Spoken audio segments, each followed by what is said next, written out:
Oke, pada kesempatan ini, teman-teman semua, saya secara pribadi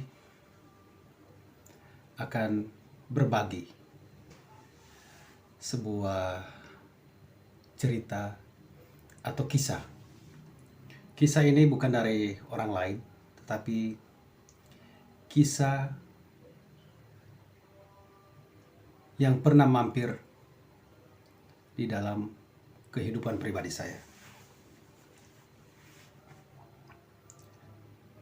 Saya katakan bahwa hidup saya sekarang adalah hanya karena anugerah. Hanya karena anugerah Tuhan, kemurahan kasih Tuhan yang memberikan kesempatan yang kedua bagi saya. Jadi kisah yang saya ceritakan ini adalah kisah kelahiran saya, lahir di muka bumi ini dengan tanpa nyawa. Jadi teman-teman semua, dalam cerita saya saat ini, bahwa tahun 80 yang lalu, bulan Juli, saya lahir. Jadi menurut dari cerita ibu saya waktu semasa beliau hidup, beliau bercerita kepada kami anak-anaknya, termasuk saya secara pribadi, bahwa dulu itu saya lahir tanpa nyawa. Jadi teman-teman, bahwa kelahiran saya tanpa nyawa itu disebabkan ternyata bahwa saya lahir dililit tali pusar, kemudian dibungkus semacam kantong seperti plastik bening, itu yang membungkus saya sehingga membuat tangan orang-orang yang mau melepaskan tali pusar itu dari leher saya itu kesusahan. Jadi saya lahir dibungkus oleh mungkin plasenta, saya tidak tahu apa namanya. Kemudian lehernya dililit tali pusar. Kemudian tanpa nyawa.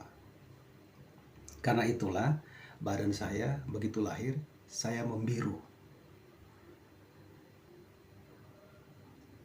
Teman-teman, yang menjadi pertanyaannya, kalau memang sudah tidak punya nyawa, lantas kok sekarang bisa duduk di sini dan berbicara mengenai kisah ini? Bagaimana ceritanya bisa hidup, bisa punya nyawa? Teman-teman, saya katakan bahwa doa seorang ibu sungguh luar biasa, besar kuasanya. Doa seorang ibu itu mampu menembus langit. Ketika saya lahir tanpa nyawa, ibu saya tidak membiarkan saya tergeletak. Ibu saya langsung merangkul saya, ibu saya menangis. Kemudian ibu saya bercerita di dalam doanya dan berbisik di telinga saya. Ini menurut cerita beliau, bahwa ada beberapa kata yang beliau sampaikan dalam doanya kepada Tuhan, yaitu, anakku kembali, jangan tinggalkan mama. Teman-teman semua, betapa besarnya derajat seorang ibu ketika meminta doa kepada Tuhan. Tuhan begitu menjawab dengan luar biasa. Setelah ibu saya berdoa demikian, selang berapa jam, karena saya tidak dilepaskan dari gendongan beliau, gak lama kemudian saya menangis. Saya menangis sejadi-jadinya. Ibu saya senangnya luar biasa. Papa saya luar biasa senangnya. Semua orang yang ada di situ luar biasa, merasa senang betapa seorang anak yang sudah tidak bernyawa